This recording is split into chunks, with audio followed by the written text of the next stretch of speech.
Hello everyone, स्वागत है आपका मेरे इस नए वीडियो में। मैं वेलकम करता हूं आप सभी लोगों का आज की वीडियो में। Welcome to commerce learning classes, जहां आपको मिलता है कॉमर्स से related videos of accountancy, business studies, business law and many more. तो आज हम लोग डिस्कस करेंगे। Today I want to discuss royalty accounts.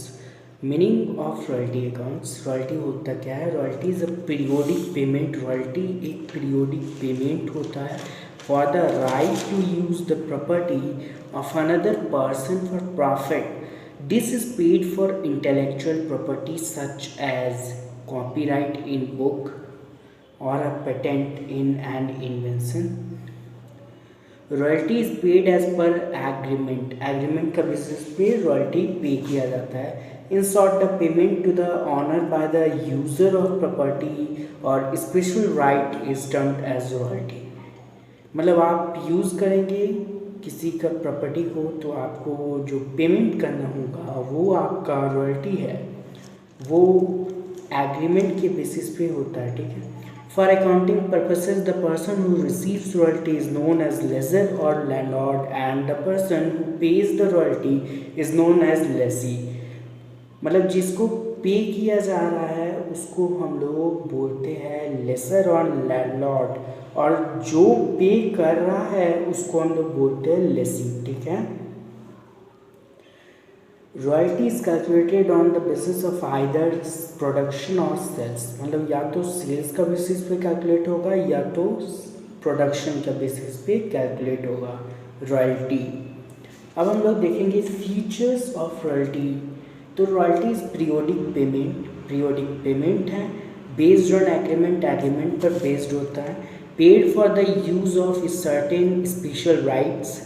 It is revenue item. ये रिवेन्यू आइटम है। Royalty payable is treated as ordinary business expenditure for lessee. Lessee के लिए वो एक बिजनेस एक्सपेंडिचर है, उसको पे करना होगा।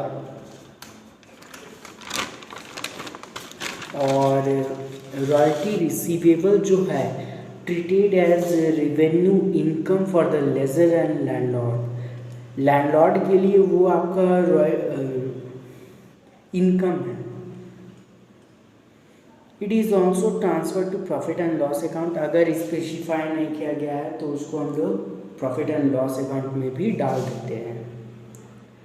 Royalty based on production is treated as a part of cost of production और and it is charge to production और ट्रेडिंग और manufacturing account. And if royalty is based on sales, अगर sales पे बेस्ड है, it is treated as selling expense and is transferred to profit and loss account. Royalty जो है वो आपका nominal account है। ठीक है, नॉमिनल रॉयल्टीज है। फ्रेंड्स, अब हम लोग जानेंगे difference between rent and royalty, दोनों के बीच का डिफरेंसेस। तो अभी हम लोग स्टार्ट कर रहे हैं मीनिंग के साथ। Rent is paid to the owner of property for the use of some tangible asset, while royalty is the consideration. ये consideration है payable for the use of special right in a tangible or intangible asset. Number 2, basic of calculation. Rent is based on the basis of time such as per month, per year, per day or per hour, while royalty is calculated and paid on the basis of yield or on production or sale. या तो cell का basis पे हो सकता है या तो production का बेसिस पे हो सकता है रॉयल्टी कैलकुलेट। अब हम लोग देख रहे हैं minimum rent. Rent is always fixed. Rent हमेशा फिक्स्ड होता है।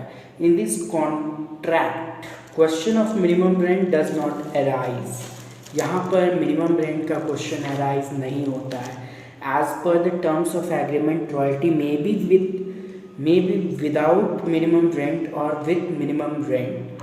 Generally the landlord must be paid minimum rent और actual royalty whichever is higher. The user of property is called tenant.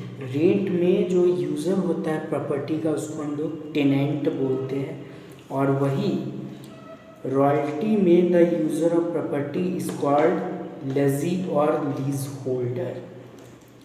अब हम लोग देखेंगे इम्पॉर्टेंट टर्म्स इन रॉयल्टी। तो पहला होता है मिनिमम रेंट, इसको हम लोग फिक्स्ड भी बोलते हैं, जो हमेशा फिक्स्ड होता है। जैसे क्वेश्चन में दिया है कि 5000 है तो वो हमेशा 5000 ही रहेगा, वो कभी भी चेंज नहीं होगा। डेड रेंट इसको हम लोग बोलते हैं, फिक्स्ड रेंट भी बोलते हैं, फ्लैट रेंट, कॉन्ट्रैक्ट रेंट, ये सभी बोलते हैं इसी को हम लोग। अब हम लोग शॉर्ट वर्किंग के बारे में थोड़ा जानते हैं। When in any year the amount of actual royalty is less than the minimum rent, the difference between the two is called short working।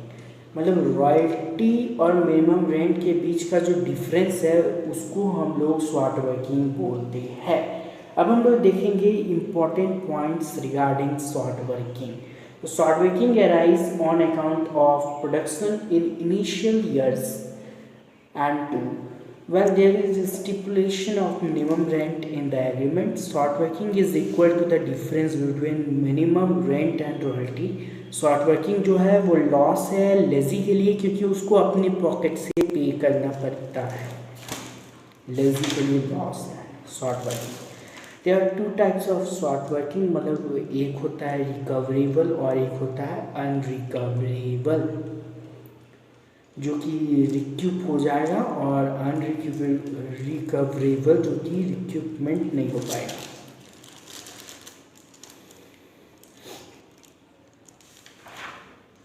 Accounting treatment related to royalty in the books of lessee and in the books of landlord।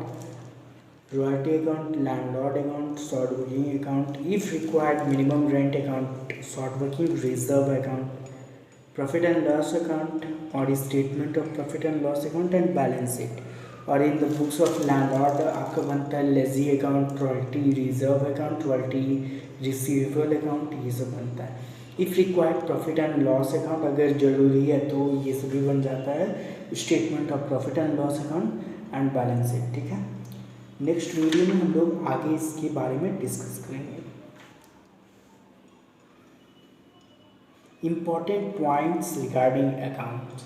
Landlord account, on credit side of this account amount of royalty and short working को show किया जाता है। On debit side of this account amount paid to landlord and amount of short working recouped if any, thus landlord account is closed every year is shown। ठीक है, next video में हम लोग आगे डिस्कस करेंगे। ठीक है।